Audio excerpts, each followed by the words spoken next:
Bonjour tout le monde, c'est Christophe, passion de l'énergie. Donc pour ceux qui ne me connaissent pas, je suis un petit artisan foufou des énergies vertes, passionné d'énergie, donc le soleil, l'eau. J'adore l'hydroélectricité. Aujourd'hui, j'ai lancé des projets. Donc j'ai fait, pour ceux qui m'ont vu sur la première vidéo, j'ai fait un projet d'une pico-turbine de turbiner un trop-plein sur de l'eau potable. Donc c'était sur Saint-André. J'ai déplacé cette turbine, là je suis sur le site de l'Arzelier, donc je vous présente l'Arzelier. Donc là ici on a l'arrivée de la résurgence, on a au brise-charge 54 mètres de chute. Aujourd'hui sur le brise-charge on a un léger petit trop-plein, donc en gros je pense parce que j'ai réglé ma turbine à un certain débit.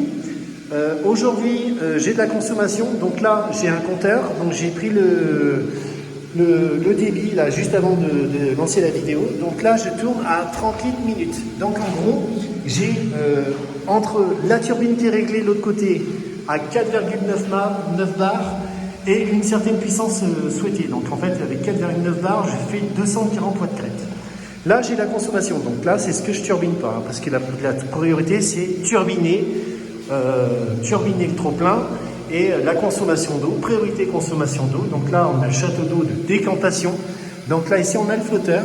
Là, tout l'équipement, on est en PNT sur le flotteur. Donc en gros, plus tard, mon souhait, c'est de chanter le brise-charge et mettre l'équipement, si la conduite le permet, de turbiner l'eau à une hauteur de chute plus conséquente. Donc en gros, je pourrais augmenter la puissance sur la turbine, mais pour l'instant, entre la perte de charge de ma conduite et la hauteur de chute, le maximum que je peux produire avec de l'eau quand j'ai de la quantité d'eau, c'est quasiment 480 watts, voire 520 watts crête sur mon installation.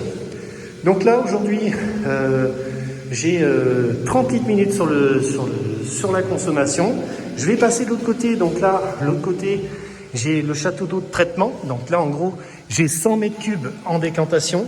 Le château d'eau de traitement, lui, il fait 400 mètres cubes. Donc là, je vous montre, donc là c'est magnifique, hein, regardez le cadre. Là je suis au pied des Deux Sœurs, donc là c'est la station du col Arzelier qui est malheureusement fermée. Donc là le château d'eau de décantation, le château d'eau de stockage qui fait aussi la réserve incendie. On a 500 mètres.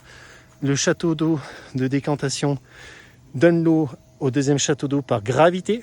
Ici le château d'eau où on a 400 mètres, on a une eau qui est très limpide. On a très peu de turbidité et en gros on a un traitement UV. Le but de ce projet c'est de turbiner l'énergie, faire en sorte avec ma petite pico-turbine d'alimenter les lampes UV. Donc là voilà le château d'eau à quoi ça ressemble. Donc là l'armoire de puissance, l'armoire de gestion pour le traitement UV qu'il y a ici, et ici j'ai ma petite turbine. Donc là on a un T, le T c'est alimentation du château d'eau, donc là où il y a la décantation, et ici on a le T, et là je prends en direct sur la turbine. Donc effectivement j'ai des coups, hein, j'ai des pertes de charge, mais le tuyau il est assez gros, donc en gros là le maximum que je peux prendre sur la conduite c'est 4,7 secondes sur mon injecteur. À 100%, quand j'ouvre à 100% l'injecteur, j'ai une perte de charge à moitié et je produis que 480 watts.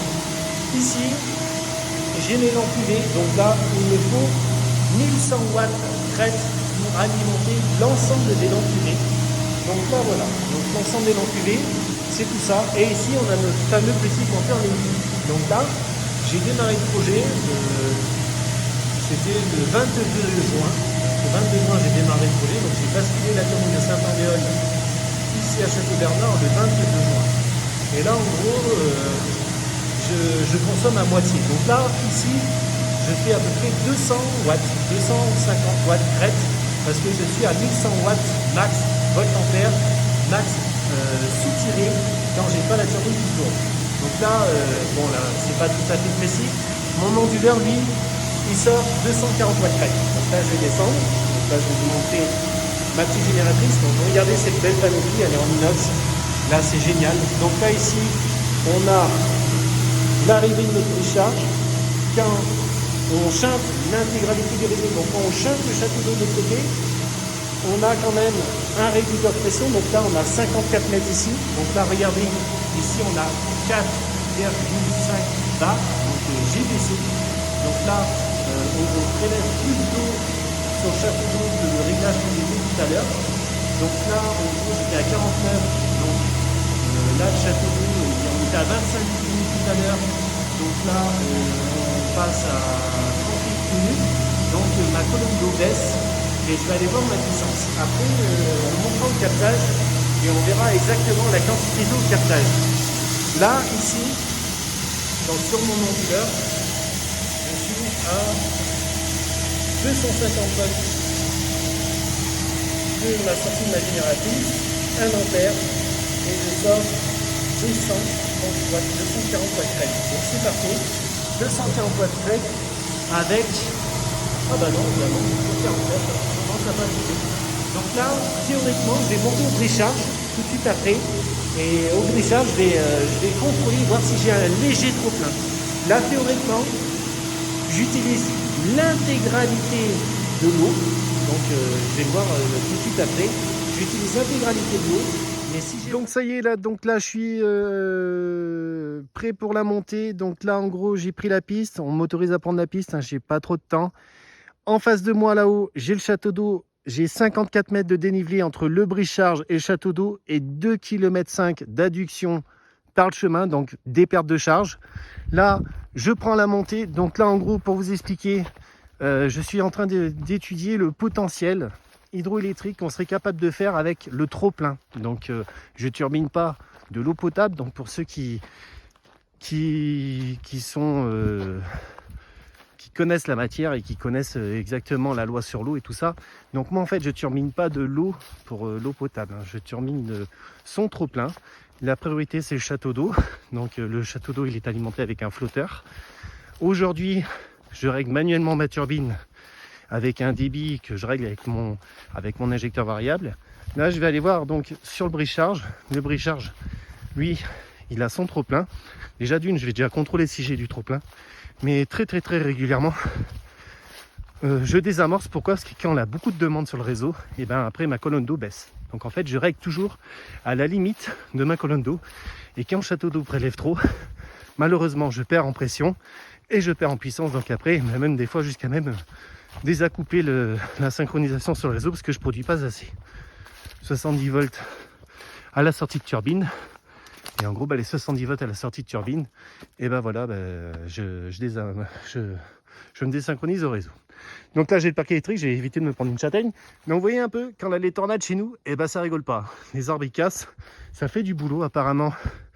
J'ai le responsable des eaux de Château-Banard qui m'a dit, mais attention Christophe, quand tu vas arriver au brecharge, tu verras, c'est l'apocalypse des arbres qui sont complètement dessouchés. Donc on va aller voir tout ça. Voilà, j'ai un petit peu de dénivelé à faire. Donc j'ai coupé le portable pour aller un peu plus vite. Parce que je m'essouffle à parler. En gros, pour vous expliquer, j'ai 172 mètres de chute brute entre le captage et le château d'eau. Donc je vais vous expliquer au brecharge mon idée, ce que je veux faire dans le brecharge par la suite.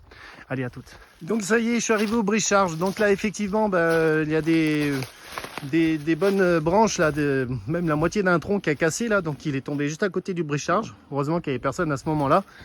Donc voilà, donc là je vous montre entre le brecharge qu'il y a ici et mon château d'eau, j'ai 54 mètres de chute brute. Et donc en statique, j'ai 54 mètres. En dynamique, à 100% de mon besoin sur la turbine, enfin de mon injecteur qui est capable de passer la quantité, je suis à peu près entre 4,7 litres 4,5 litres secondes. Ma perte de charge sur 2,5 km, je divise quasiment par 2.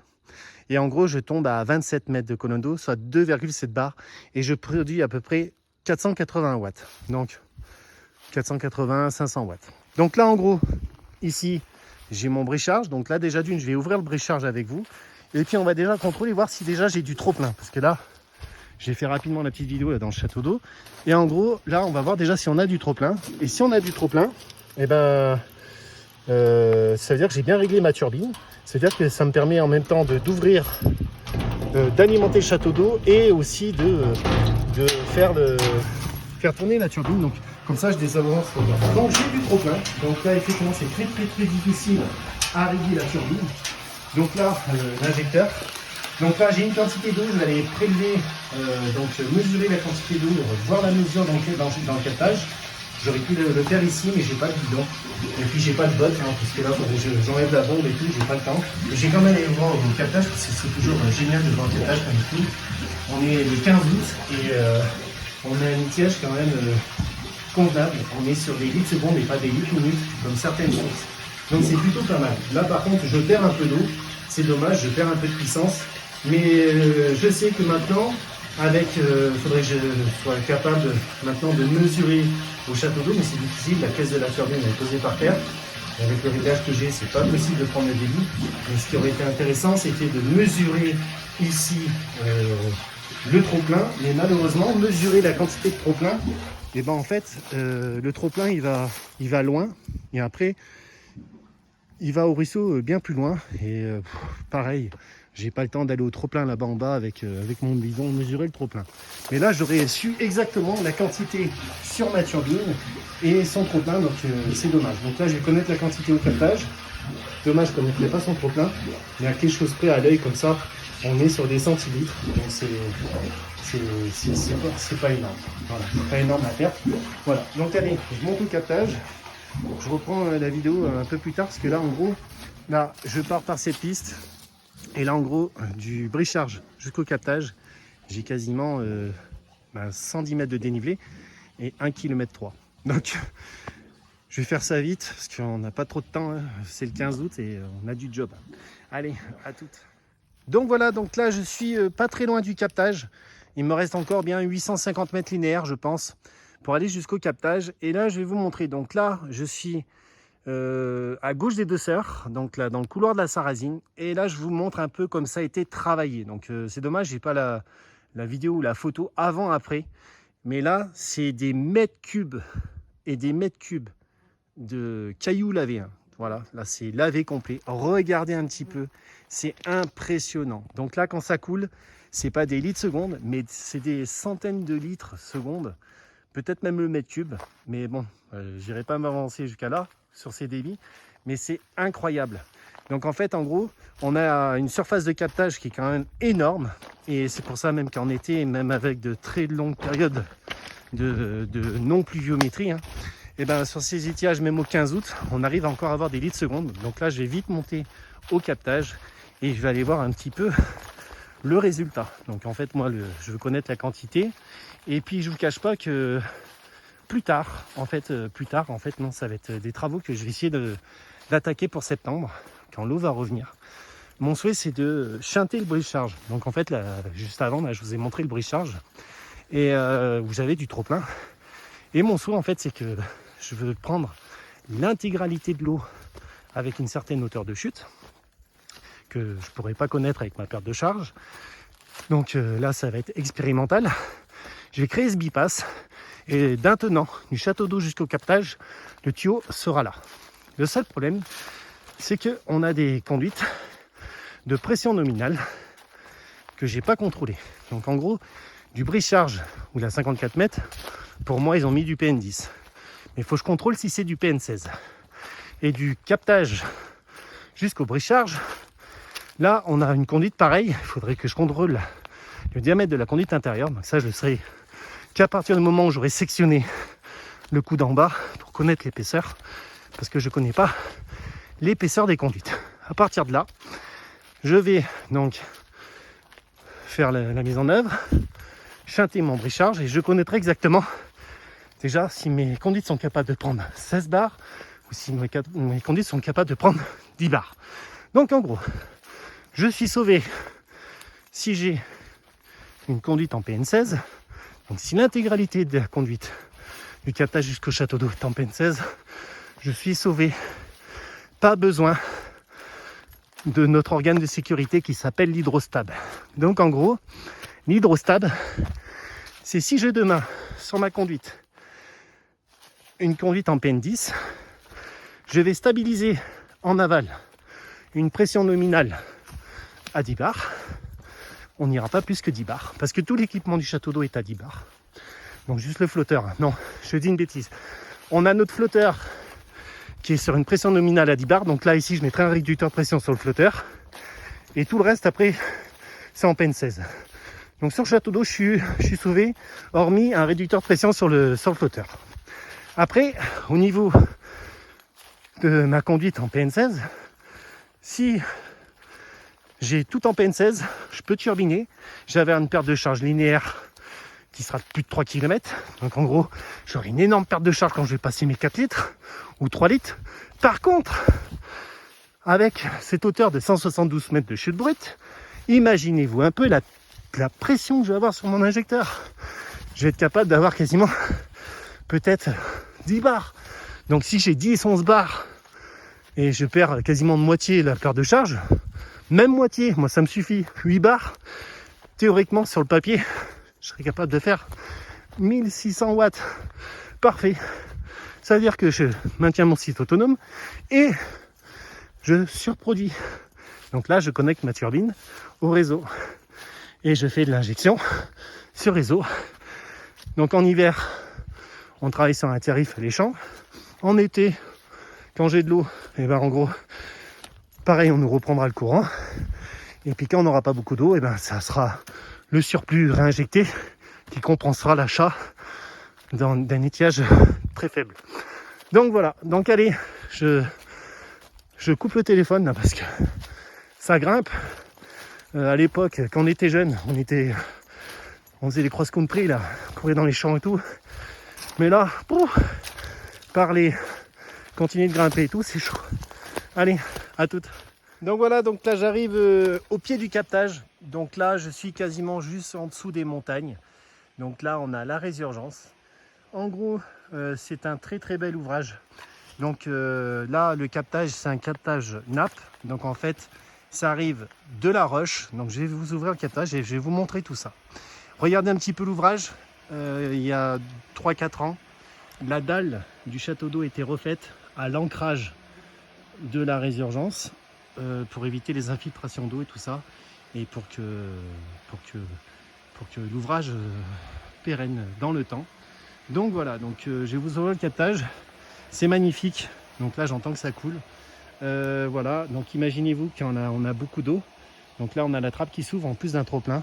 Et là, ici, eh ben, on a la résurgence qui coule. Mais vous voyez, une résurgence, c'est ça en fait. C'est un captage où on prélève l'eau, mais on n'a pas de trop-plein, très peu de trop-plein. Donc on n'a pas la caractéristique d'un ruisseau. Donc voilà, au niveau des TT, c'est facile à travailler avec ce type d'ouvrage parce qu'en fait, on n'a pas de débit réservé pour la faune et la flore, les poissons. On n'a rien là. Là, on n'a rien. On a pas grand-chose au niveau ruissellement.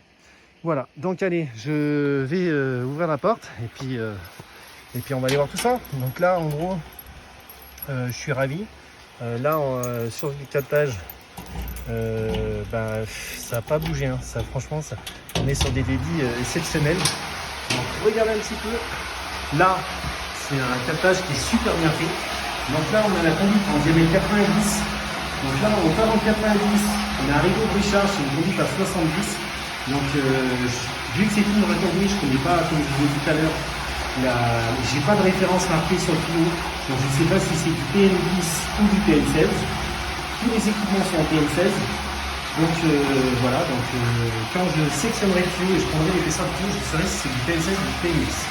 Donc là, ici, on a la résurgence qui arrive sous le rocher. Donc là, je vais rentrer. Donc là, ici, on a notre beau rocher. Et là, ça arrive en nappe. Ils ont capté avec un bras, donc ça fait comme ça. Voilà. Et là, on prend l'intégralité de la résurgence. Donc là, c'est une très rapide, très peu de turbidité au niveau de la flotte. Donc la turbidité, c'est de la vie dans le captage. Et là, voilà. Donc là, en gros, je suis sur un litrage. Alors, vous voyez, on a la règle de débit là. Donc, vous voyez, en fait, c'est assez technique. Et en fait, chaque poule est différente. Donc, chaque poule est différent pour chaque source. Et là, en gros, sur ce site, avec cette règle de calcul et de débit, là, on est quasiment à 2 litres 6 secondes. Ah, c'est plutôt pas mal, je suis content. 2 litres 6 secondes, c'est plutôt pas mal pour un caso. Franchement, c'est exceptionnel. On a vraiment une eau très profonde. C'est pas une eau de surface. Donc, c'est un captage qui va très loin. Enfin, c'est une source qui prend qui sort déjà très très froide. Donc j'ai pas de thermomètre. Là on a une eau quasiment à 6-7 degrés. Donc c'est une eau limpide. C'est magnifique quoi. Là il est pas besoin de climatiser, là on est très très bien dans le thème. Là je suis monté, là il est hyper chaud. Là je suis super. Donc c'est parfait. Là j'ai 2 petits secondes. Je vais retourner au local turbine. Je vais essayer d'ouvrir un petit peu la turbine. Mais là en gros je vais pouvoir faire la comparaison entre le papier et la théorie et la pratique. Sur la petite caisse qu'on a conçue là. Donc là en gros, 2 petites secondes, avec une petite carte de propane, ma carte de charge linéaire et tout ça, 4,9 bars, structure 250 watts. Bah ouais, c'est ça. En fait, en gros, je crois que je ne pourrais pas faire mieux. Par contre, si je monte la hauteur de chute, par exemple, au lieu d'être à 49 mètres, je suis à 90 mètres, je double la puissance, donc là je sors 500 watts, c'est parfait. Donc ça me convient. Allez, on verra la suite, je vous montrerai la suite si quand j'aurai fait les travaux dans le décharge. Allez, à très bientôt. Merci aussi, merci de me mettre des pouces vers le haut. Ceux qui sont pas abonnés, qui sont tombés sur cette vidéo, merci d'activer la cloche. Et puis en gros, bah voilà, les petites énergies elles sont là, hein. Les petites sources font des grosses rivières. Moi mon but c'est donc déjà de travailler, d'amener des compétences au niveau de toutes ces sources qui sont pas exploitées, parce que je vous explique, hein, en gros si vous voyez là, juste ici on avait l'eau avec un peu plein, pas exploité et de l'énergie perdue. Et aujourd'hui, grâce à cette énergie, j'alimente les lampes UV, même si aujourd'hui je fais 250-300 watts, c'est toujours mieux que rien. Allez, je vous dis à très bientôt, bye bye, merci monsieur, à bientôt pour une prochaine vidéo.